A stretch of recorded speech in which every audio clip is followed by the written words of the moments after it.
Hello students, मैं अनमोल पांडे अपने YouTube channel अनमोल institute पर हार्दिक स्वागत है। तो मैं आज क्लास 10 से रिलेटेड बहुत ही इम्पोर्टेंट टॉपिक एट्रियम और वेंट्रिकल, इसमें डिफरेंस क्या होता है, इनका डिफिनीशन क्या होता है और इनका वर्क क्या है हमारे बॉडी में, मैं आज इस वीडियो में बताऊंगा। प्लीज़ इस वीडियो को अंत तक देखते रहें। तो सबसे पहले हम समझेंगे धमनी और शिरा होता कहाँ है। तो उसके पहले हम समझ लेते हैं कि रुधिर वाहिनियाँ क्या होती है।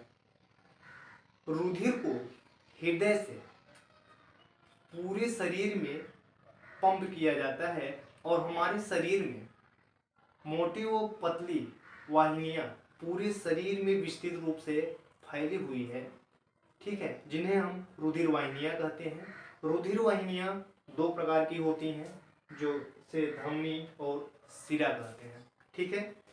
तो धमनी किसे कहते हैं, शिरा किसे कहते हैं, ये समझेंगे। तो धमनी क्या है? हृदय से रुधिर को पूरे शरीर में विस्तृत वितरण करना या पहुंचाना ही धमनी कहलाता है। शिरा क्या है? शिरा हमारे शरीर से रुधिर को हृदय तक पहुंचाता है, ठीक है। अब इसका वर्ग क्या है? वर्ग तो हमने बता दिया अभी कि यह हृदय से रुधिर को हमारे पूरे शरीर तक पहुंचाता है, वो आपका धमनी है। और रिटर्न मीन्स हमारे शरीर से पुनः रुधिर को हृदय तक पहुंचाने का कार्य जो करता है वो शिरा है। अब मैं समझूंगा कि शिरा मीन्स वेन्स और धमनी में क्या अंतर है। तो धमनी जो होता है वो हमारे शरीर में शुद्ध रुधिर का बहाव करता है। तो इसमें पहला अंतर हो गया कि धमनी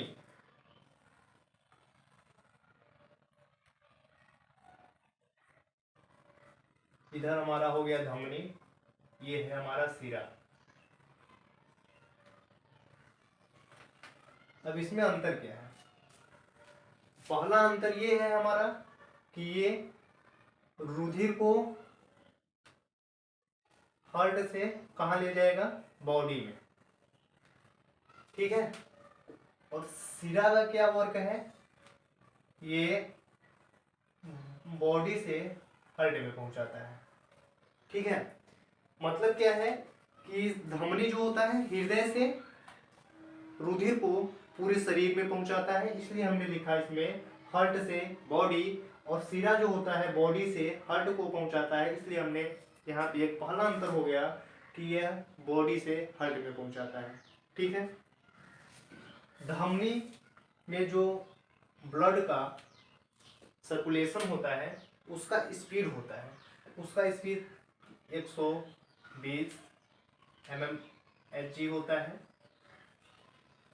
और शिरा का जो स्पीड होता है वो 80 की स्पीड में रिटर्न होता है। दूसरा अंतर हो गया। तीसरा अंतर क्या है कि हमारे शरीर में जो धमनी होता है गहराई में पाया जाता है। तो तीसरा अंतर क्या है? ये गहराई में होता है। और शिरा का ये हमारे त्वचा के ऊपरी भाग में होती है, मीन्स ये शरीर के समीप होती है।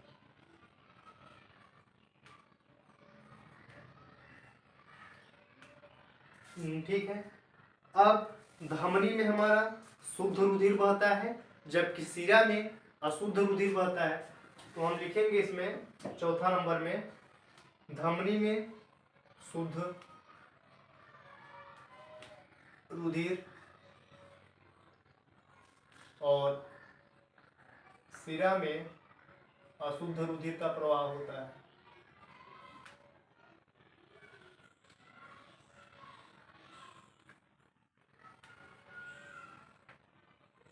धमनी में शुद्ध रुधिर का प्रवाह होता है जबकि शिरा में अशुद्ध रुधिर का प्रवाह होता है।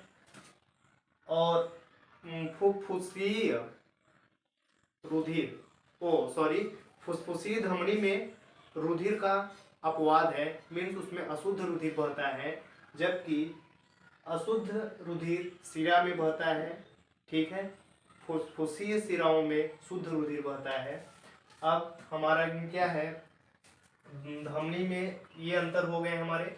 ठीक है, तो एक बार हम फिर समझ लेते हैं धमनी क्या है। जो हृदय से रुधिर को पूरे शरीर तक, ऊतकों तक, अंगों तक पहुंचाता है उसे हम धमनी कहते हैं। शिरा किसे कहते हैं? शिरा हम उसे कहेंगे जो हमारे शरीर से रिटर्न ब्लड को हार्ट तक मीन्स हृदय तक पहुंचाता है, उसे हम शिरा कहते हैं। शिराओं में क्या होता है कि अर्धचंद्राकार कपाट लगे होते हैं जिससे कि रुधिर का शरीर से उल्टा प्रवाह ना हो। ठीक है, अब इसमें एक वर्ड और आता है, केशिकाएं। केशिकाएं क्या होती हैं? धमनी से शिरा तक रुधिर की पहुंचाने वाली छोटी छोटी नलिकाएं होती हैं जिन्हें हम केशिकाएं कहते हैं। ठीक है, अब हमारा मेन टॉपिक है धमनी और शिरा में अंतर क्या है। तो धमनी में पहला अंतर हो गया कि यह हृदय से ब्लड को बॉडी में पहुंचाता है और शिरा बॉडी से हार्ट तक पहुंचाता है। धमनी का एक प्रेशर, हाई प्रेशर होता है जिसका प्रेशर होता है 120। मीन्स अगर हमारे हार्ट से ब्लड का प्रवाह हो रहा है तो उसका स्पीड कितना है? 120 है। और यही ब्लड हमारा रिटर्न हो रहा है तो रिटर्न किससे होगा? शिराओं से होगा। तो शिराओं में जो ब्लड का सर्कुलेशन होता है उसका स्पीड 80 mm/Hg होता है। अब ये धमनी हमारे शरीर की गहराई में पाया जाता है जबकि शिराएं हमारे समीप में पाया जाएगी। ठीक है, डॉक्टर्स जब भी निडल्स लगाते हैं तो उस पर कभी कभी जो ड्रॉप्स होते हैं उस पर लिखा रहता है IV MV। ठीक है, तो IV means interval veins, means जो ये बाहरी है नस है, वेन्स है, उसमें हमें निडल को लगाना है। कभी कभी IV की जगह MV लिखा रहता है। ठीक है, मीन्स हमें गहराई में लगाना है, मीन्स धमनियों में लगाना है। ठीक है, तो ये आपका हो गया। धमनियों में शुद्ध रुधिर बहता है, शिराओं में अशुद्ध रुधिर बहता है। धमनियों में कोई वाल्व नहीं होता जबकि शिराओं में वाल्व लगे होते हैं। ये हमारे महत्वपूर्ण डिफरेंस थे।